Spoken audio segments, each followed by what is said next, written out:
Welcome to Revelation Unraveled.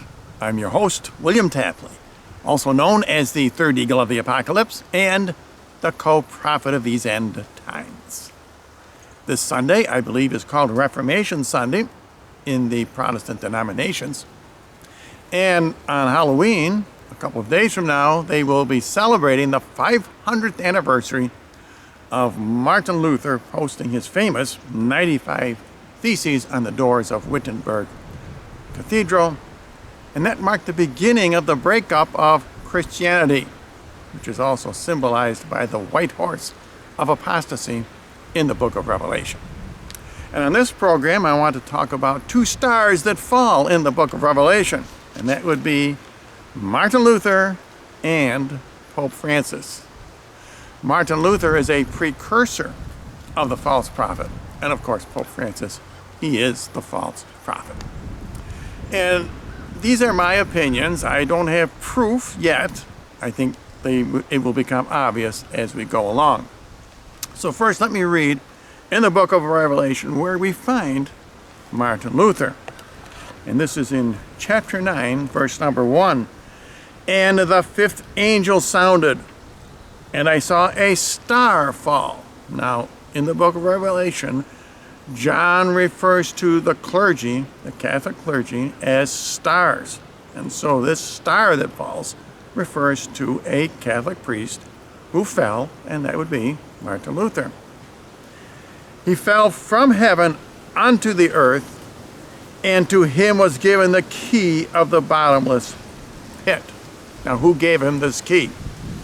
Almighty God gives the key to Martin Luther. Martin Luther is a test for Christians, just as he will give the key to the Antichrist, as found in Daniel chapter 4, verse number 14, and he also appoints Pope Francis as the false prophet. By the way, I am using a King James Version. I don't want to be accused of using a Catholic Bible. This is the Protestant Bible. Chapter 9, verse number 2. Still talking about Martin Luther. And he opened the bottomless pit, and there arose smoke out of the pit as the smoke of a great furnace. Now, smoke would symbolize spiritual darkness. And the sun and the air were darkened by reason of the smoke of the pit. And verse number 3. And there came out of the smoke locusts upon the earth. That would be demons. And unto them was given power, as the scorpions of the earth have power. And it was commanded that they should not hurt the grass of the earth, neither any green thing, neither any tree. Now that refers to people in the Catholic Church. Remember in the Olivet Discourse, Jesus refers to the Catholic Church as a green field. And so Martin Luther is going to seduce these people through these locusts. The tree would symbolize the hierarchy, the bishops and the cardinals.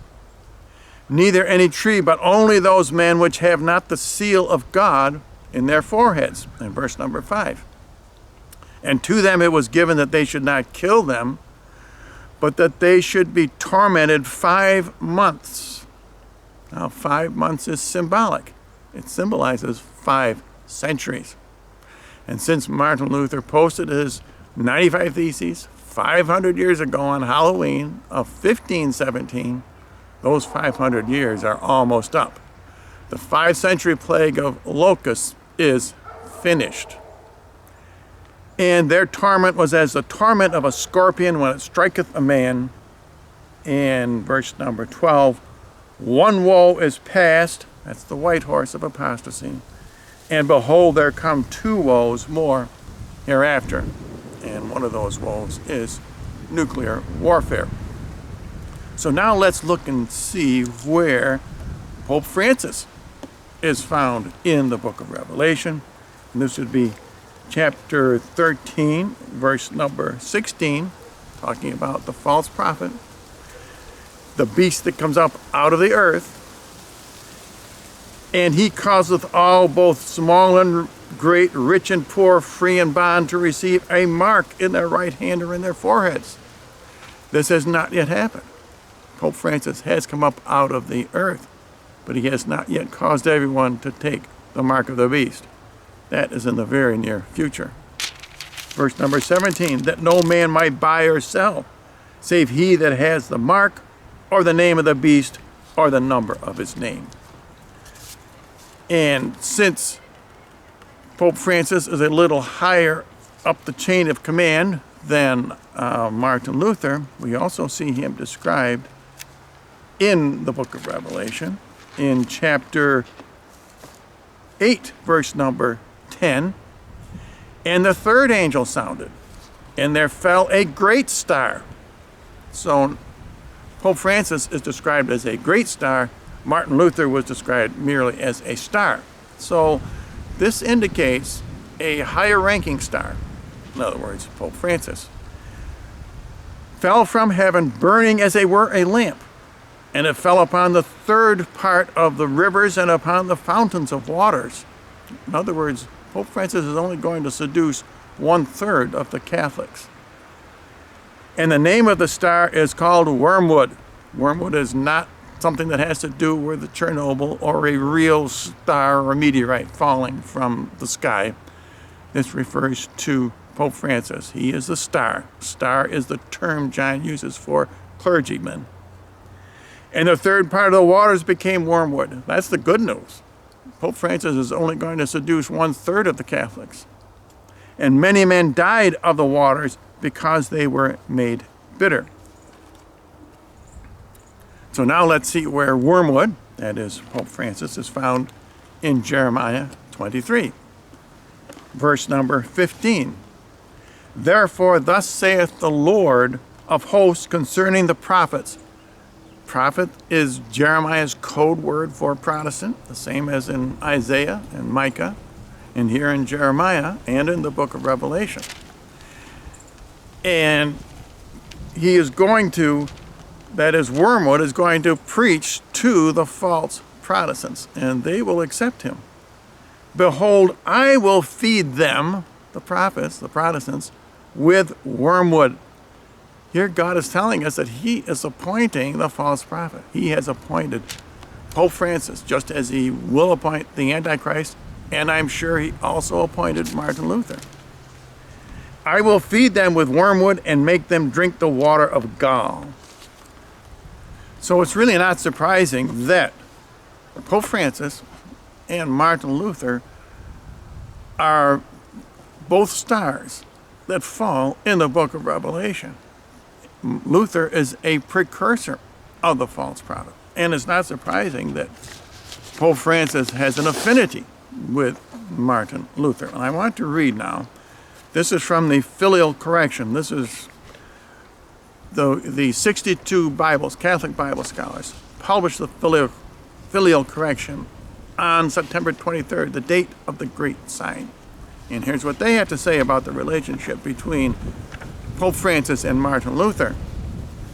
Most Holy Father, permit us also to express our wonderment and sorrow at two events occurring in the heart of the Church, which likewise suggests the favor in which the German heresiarch, that would be Martin Luther, is held under your pontificate. On January the 15th, 2016, a group of Finnish Lutherans were granted Holy Communion in the course of a celebration of Holy Mass that took place in St. Peter's Basilica. No one who does not believe that Jesus is really present in the Eucharist should be allowed to receive communion. The only possibility I can think of here is that Pope Francis understands that his consecrations are invalid.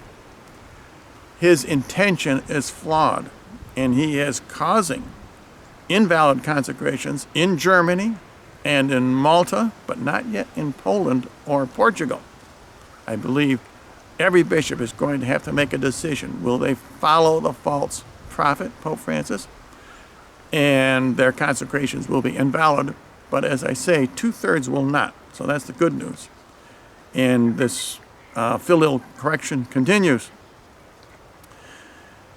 On 13th October 2016, Your Holiness presided over a meeting of Catholics and Lutherans in the Vatican, addressing them from a stage on which a statue of Martin Luther was erected.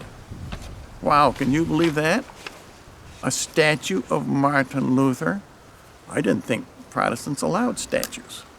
That's really crazy, but it shows you how far these two denominations, both the Roman Catholic and the Lutheran, have fallen along with their leader, the Stars. And now I want to mention the people who have been contributing to my book fund, and I appreciate all of these people very much, and I hope you can help out also. And specifically, Larry in Texas, Stephen M., thank you very much, Julie F., and I'm not going to give you their last names, I don't have permission, Adam and Nancy, Michael R., and I especially want to thank Renata in Canada. She's the one who sent me a picture, it was either last year or the year before, of that satanic image of the child Jesus. I did a video on it.